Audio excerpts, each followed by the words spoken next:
America the Beautiful.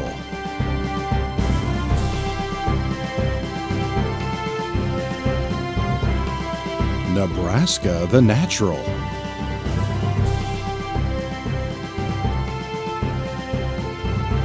Home to today's wondrous numbers and varieties of wildlife. When European settlers first came to this country, impressive wildlife populations thrived in our waters, forests, mountains, and grasslands. It is easy to assume that wildlife has always been abundant through this nation's history. The truth is, the survival of many species became doubtful.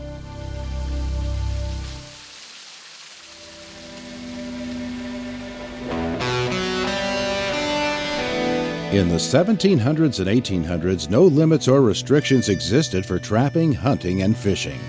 Wildlife numbers continued to decline as our human population rapidly grew. Civilization spread west with habitat being lost to the axe and plow. Wild creatures suffered from unregulated hunting and the development of lands for factories, cities, and agriculture. The movement toward wildlife conservation started by 1900. There was a Bureau of Biological Survey, which would later become the United States Fish and Wildlife Service. Conservation-minded individuals like Theodore Roosevelt and George Grinnell founded the Boone and Crockett Club to achieve better game protection. Dedicated conservation groups helped get this country's first federal wildlife law enacted.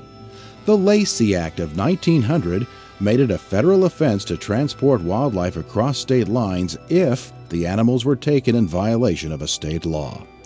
But despite early actions, America's wildlife problems remained significant. The trends suggested a future of scarce or absent wildlife.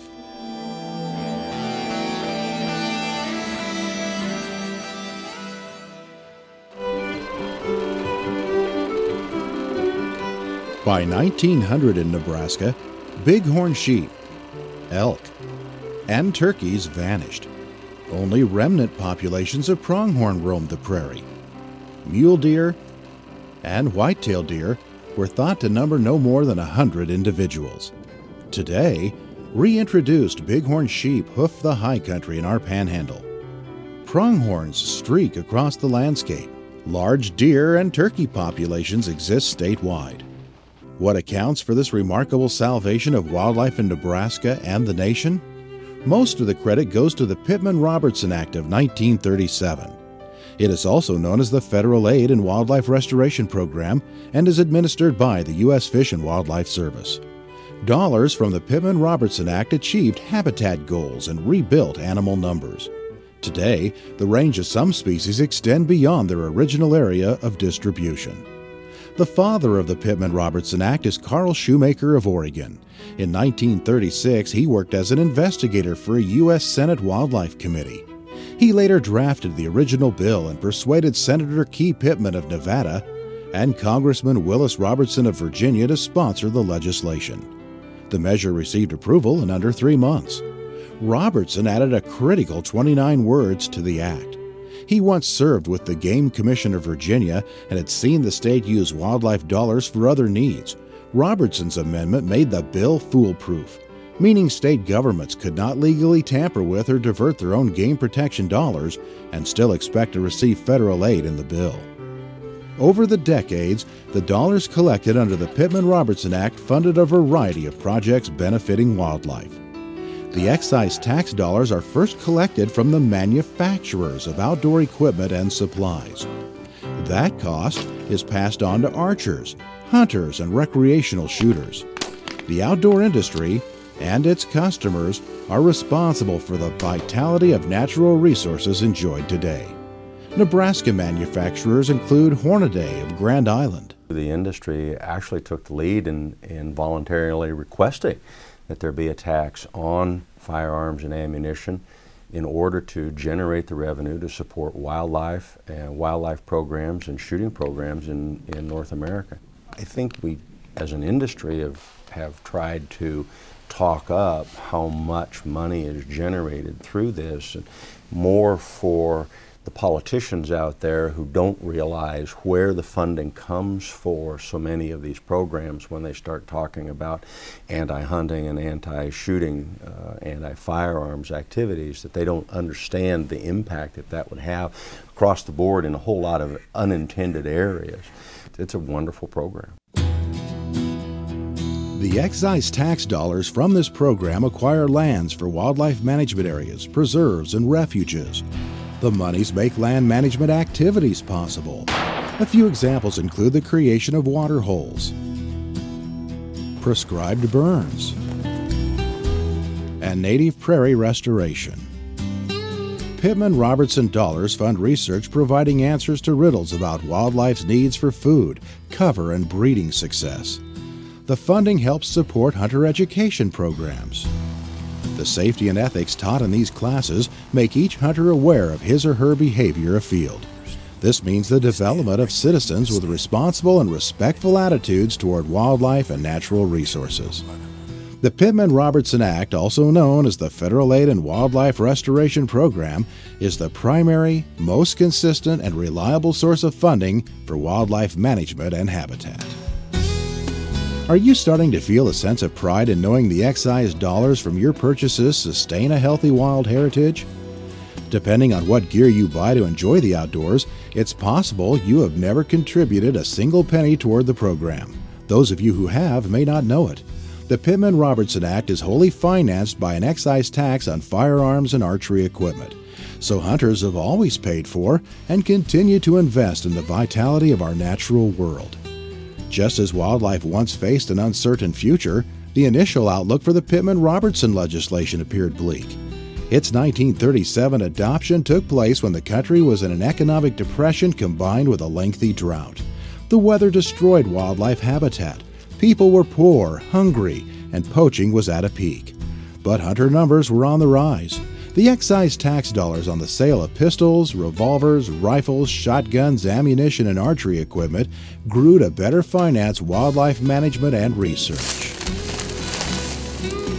Federal funding from Pittman-Robertson reimburses states up to 75% of project costs. In 1939, Nebraska's first apportionment was just under $20,500. That figure is $7.6 million for 2010. Those federal allocations are based on a formula factoring in each state's land area and permit sales. A lot of hard work and a lot of... In Nebraska, past examples of projects made possible through the Pittman-Robertson Act include acquisition and management of wildlife management areas. Through 2009, these number 272 properties around the state, encompassing a total of 180,000 acres, the equivalent of 281 square miles. Turkeys were reintroduced to the Pine Ridge country of northwest Nebraska in 1959. The transplanted birds established and reproduced beyond expectation. In 2010, their statewide numbers likely exceed 100,000. Other successful comeback stories can be told for pronghorn, bighorn sheep, Canada geese, river otters, bald eagles, mule deer, and whitetail deer. Specific habitat work has included prairie and wetland restoration, including the occasional pumping of water into the rainwater basins of south-central Nebraska. These marshes are critical for migrating waterfowl in the spring and fall. Program dollars help fund outdoor expos and youth-mentored hunts. These activities introduce youth, folks of all ages, to outdoor pursuits. These efforts help recruit, develop, and retain hunters and anglers. The money supports a variety of projects like Focus on Pheasants, an upland bird initiative to improve habitat and opportunities for hunting. Similar work is being conducted for our prairie grouse species. The excise tax dollars may be aimed at helping a specific species, but because a variety of plant, bird, insect, and animal life share an ecological community, all inhabitants benefit. Based on the successful model of the Pittman-Robertson Act, Representative John Dingell Sr. of Michigan and Senator Edwin Johnson of Colorado authored a companion act. The Dingell-Johnson Act of 1950 collected excise tax dollars from the manufacturers of fishing equipment like poles, line, lures, bobbers, even motorboat fuel. In 1952, Nebraska's appropriation was just over $44,700. That figure reached $4.8 million in 2010, but was as high as $4.9 million in 2009. Dingell-Johnson excise dollars fund fish management, which includes population surveys, renovations of lake fish, and aquatic habitat projects.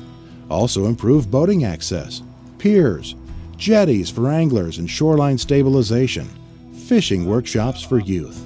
And the excise dollars don't stop there. Dingell-Johnson funds help with fish research and fish production in our hatcheries.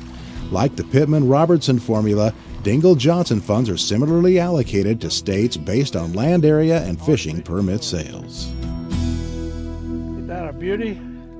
In summary, these excise tax dollars represent a user pays, user benefits philosophy. The equipment manufacturers and outdoor equipment customers can be proud of the excise tax dollars invested to maintain, revitalize the rich wildlife diversity across our state and nation. The Pittman-Robertson and Dingell-Johnson Acts combine to make up the Sport Fish and Wildlife Restoration Program. You are sustaining, assuring a healthy future for our natural resources and your enjoyment of them. The next time you're waiting for that fish to bite, or for that pheasant to flush, or for that white-tailed deer to appear in the woods, spend a moment proudly reflecting on your role in this nation's conservation accomplishment.